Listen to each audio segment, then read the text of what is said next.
మహాగణాధిపతయే నమః. ఓం గురుభ్యో నమః. ఓం శ్రీమాత్రే నమః. పరమేశ్వర స్వరూపమైనటువంటి జ్యోతిష, వాస్తు మరియు ఇతర అనేకమైనటువంటి శాస్త్రములను మనకు అందించినటువంటి మహర్షులకి నమస్కారం. హయగ్రీవ హయగ్రీవ హయగ్రీవేతి యో వదేత్ తస్య నిస్సరతే వాణి జహ్నుకన్యా ప్రవాహవత్. అరుణాం కరుణాతరంగితాక్షీం ధృతపాశాంకుశపుష్పబాణచాపాం అనిమాదిభిరావృతాం మయూకైః అహమిత్యేవ విభావయే భవానీం. శ్రీమాత్రే నమః.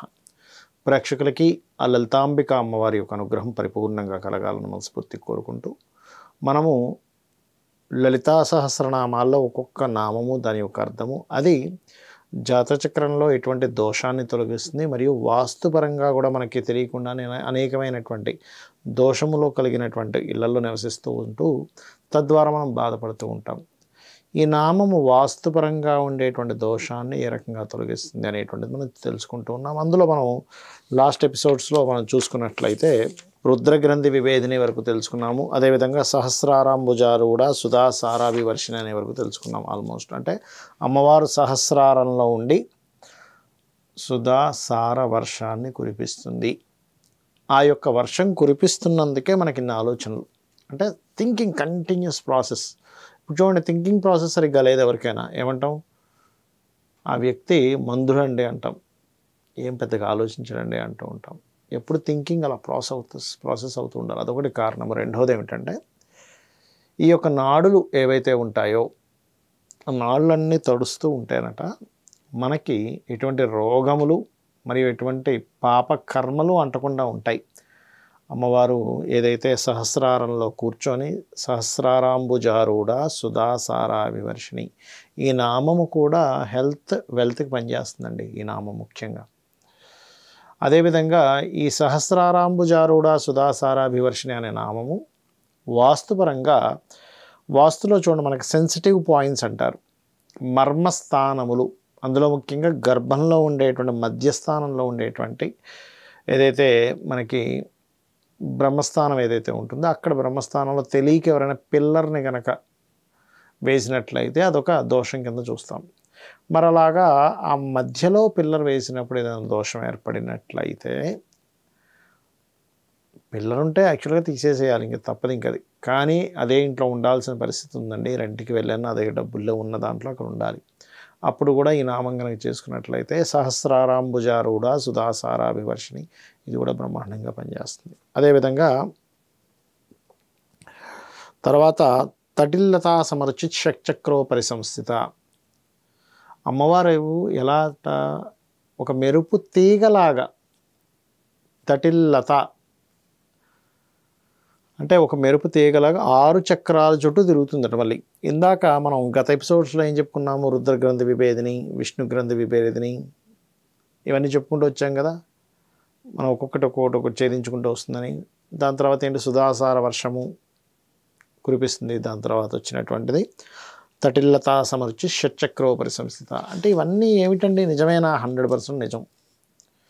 ఇది ఎవరో రచిస్తే మనం సంశయించవచ్చు. వసిన్యాది వాగ్దేవతలు అమ్మవారి లోపల నుంచే బయటకు వచ్చి తెల్లటి కిరణాలు వచ్చి ఈ యొక్క విషయాలను చెప్తున్నాయి. ఇందులో ఉండేటువంటి ప్రతి అక్షరము కూడా సత్యము. ఇది గుర్తుపెట్టుకోండి. సత్యమైతే ఏమిటి అంటే, సత్యమైతే నువ్వు ఆలోచిస్తూ, ఓహో నువ్వు అంతర్ముఖుడివై ఈ షట్చక్రాలు ఉన్నాయి, దాని చుట్టూ అమ్మవారు తిరుగుతుంది, నీ సహస్రారంలో అమ్మవారు ఉంది. ఇప్పుడు చూడండి, మనకి ఏదైనా భయం వేసింది, లేకపోతే మనకేదో అనీజీగా ఉన్నాం, ఆలయానికి వెళ్ళి వస్తాం.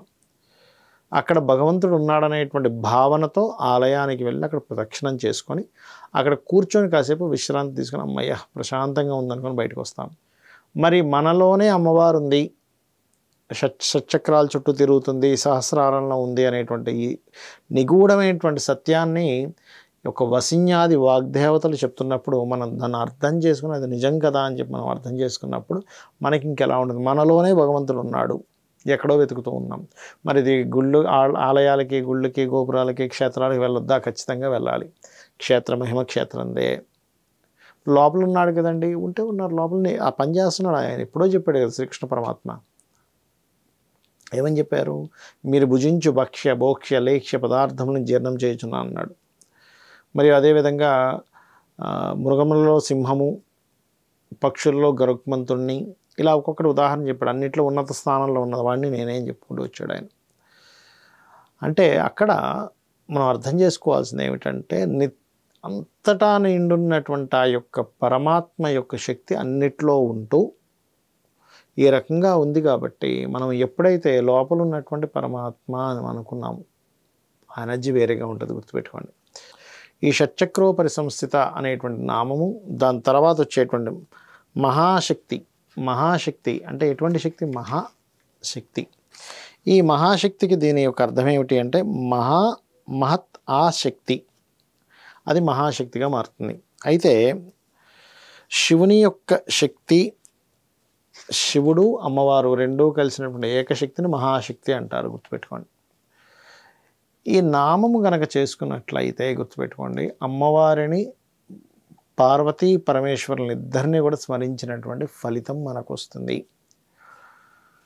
ఎటువంటి కండిషన్లో మన లైఫ్లో ఎటువంటి కండిషన్లో ఉన్నా, అంటే మహాదశ పనిచేయట్లేదండి, లేకపోతే ఉన్న ఇంట్లో ఉన్నటువంటి వాస్తు సరిగ్గా లేదు, ఎటువంటి కండిషన్లో ఉన్నా మీరు గనక ఆ భగవత్ శక్తి లోపల మీరు మునుగుతూ, ఇంతకు మించింది ఏం లేదు, ఇదంతా మిథ్య, అంటే ఇదంతా ఒక మాయలాగా సృష్టింపబడింది, నా పని నేను చేసుకుంటూ వెళ్ళిపోతుంటాను, నేను ఆ భగవత్ సంబంధించిన దాంట్లో అతని నామంలో అతనిది అంటే అమ్మవారు అయ్యవారు ఉన్నటువంటి ఆ యొక్క ఎనర్జీని ఫీల్ అవుతున్న ఆ యొక్క లైఫ్ని నేను లీడ్ చేసుకుంటూ వెళ్తుంటాను అనేటువంటి ఫీలింగ్లో కనుక మీరు ఉన్నట్లయితే నెగటివ్స్ ఫస్ట్ మీ కంటికి కనబడవు, పాజిటివ్స్లో అలా వెళ్ళిపోతూ ఉంటారు, ప్రతిదీ అమ్మవారే కదా అని. లేకపోతే ఏమవుతుంది, వీడేం చేస్తాడు, వాడేం చేస్తాడు, ఇదేమవుతుందో, ఏం చేస్తే ఏమవుతుందో, ఈ టెన్షన్స్లో బ్రతుకుతూ ఉంటాం. చాలా చిన్న లైఫ్, బ్రతకడం టెన్షన్స్తో బ్రతుకుతారా, విశ్వం మొత్తం నిండున్నటువంటి అమ్మవారిని స్వామివారిని చూస్తూ బ్రతుకుతారా అనేటువంటిదే ఈ లలితా సహస్రనామం, గుర్తుపెట్టుకోండి. అంటే ప్రతి దగ్గర అమ్మవారి యొక్క శక్తి ఎలా ఉంది అనేటువంటి స్పష్టత ఇస్తున్నటువంటి లలితా సహస్రనామం. ఏదో చదువుకుంటూ వెళ్ళిపోవడం కాకుండా దాన్ని అర్థం చేసుకుంటూ వెళ్ళండి, అన్ని విధాలా మీకు బాగుంటుంది. శ్రీమాత్రే నమః.